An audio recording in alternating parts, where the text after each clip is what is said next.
Republic. And ladies and gentlemen, if you go to bed at night and you're not absolutely fatigued from doing everything you can to restore America from the destruction that is taking place and has taken place, you're just not doing enough. So it's time to find more. People like John Guandolo, who fight constantly.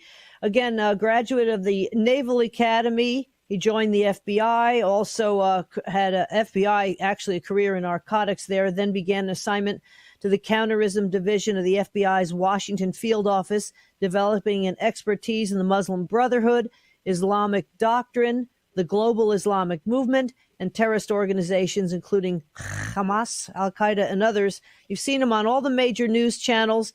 He's got a book out called Islam's Deception, The Truth About Sharia. Also, Sharia, The Threat to America, Raising a Jihadi Generation. These are all really great books that are very informative, folks. Member of the Veterans of Foreign Wars. Again, he's a Marine, American Legion, and Force Reconnaissance Association. And when we were at the South Carolina Tea Party Coalition Convention, when we first finally met John, he jumped in the ocean in January in Myrtle Beach. So obviously he is a Marine. Once a Marine, always a Marine, right? I just don't know how you do that. Has to be 80 degrees for me to go in the ocean. But the main thing, John, that you talk about is the fact that the republic, actually a constitutional republic, is not compatible with Islam. And Don wants to talk about your work. I want to go off on a little bit of a sidebar here, and it's something that means a great deal to John and I, and I'm going to let him do a lot of the backstory on this. But back when we last saw John in person, that would have been January 2019, we were at, and he was one of the subject matter expert speakers at the Rock the Red convention that was in South Carolina.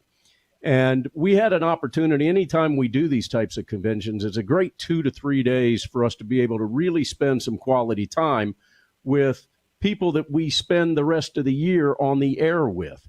And so we had some quality time with John. And one of the things that we talked about was that we wanted to try and collaborate musically.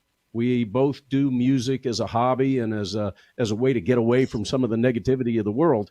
And so we decided that we were going to try to collaborate. And the first thing that we wanted to collaborate on was a song that was co-written by John and somebody that is no longer with us, a true patriot, Phil Haney. And for those of you that don't know who and what Phil Haney did for America, I'm going to let John really expand on that. But the point in bringing this up at this point is that the first collaboration musically that John and I, bid off as a project was recording and producing and issuing or releasing the song that he and Phil Haney wrote.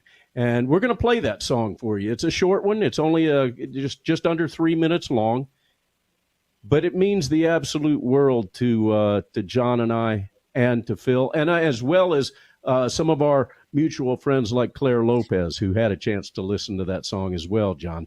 So at any rate, John, why don't you fill the listeners in on who Phil Haney was, why he was so damn important to America, and a little bit about this song, and then our good buddy Ron Phillips is going to play the song for everyone. Well, thanks for that intro, Don. I appreciate the opportunity to share the story. Phil Haney, I think, was an American hero. I knew of Phil before I met him.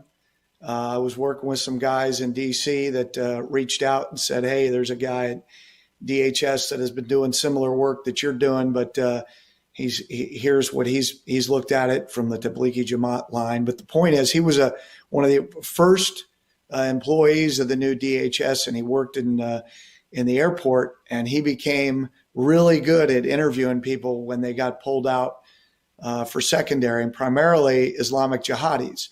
And this is a guy whose background was in entomology. He was a scientist.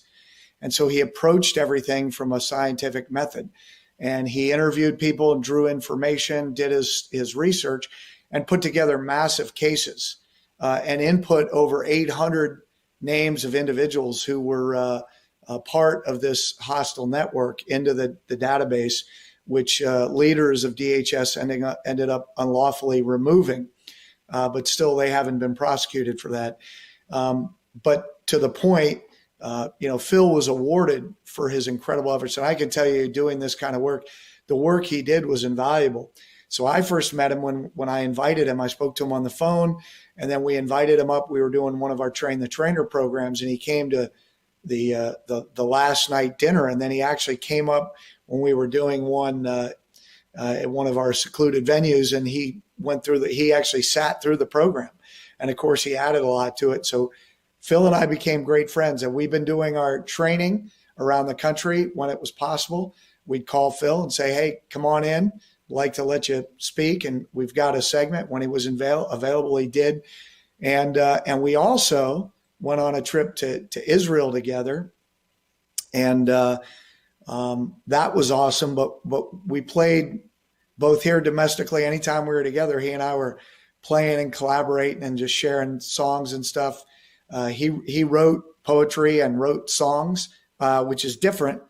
And so one night we were at Understanding the Threat. My organization, our director of investigation, Stephanie Mice, was hosting us.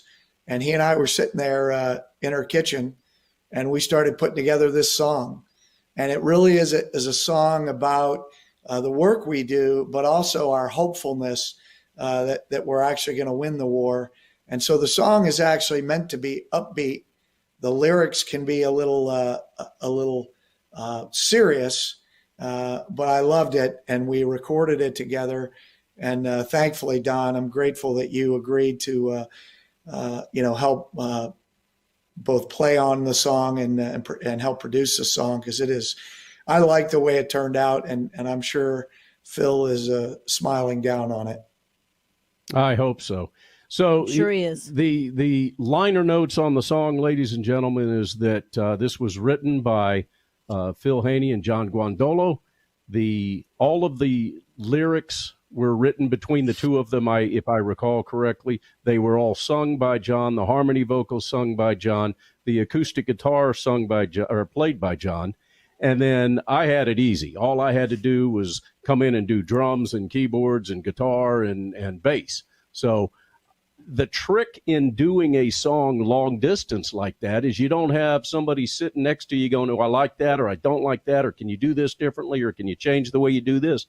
This was all done long distance and flinging, audio files back and forth. So it took us, right, John, maybe a month and a half or 2 months to actually get from start to finish on the thing. But ladies and gentlemen, John, I am thrilled to be able to play this song on this show. In memory of the dear Phil Haney. Ron, do you have it queued up? And can we also fly a picture of John and Phil in behind it so everybody doesn't have to look at Rocky and me?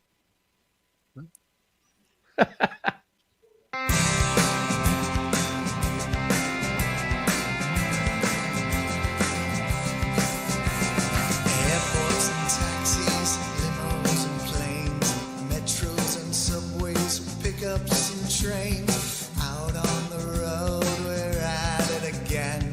Troubadour warriors traveling the land. Troubadour warriors traveling the land.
grand.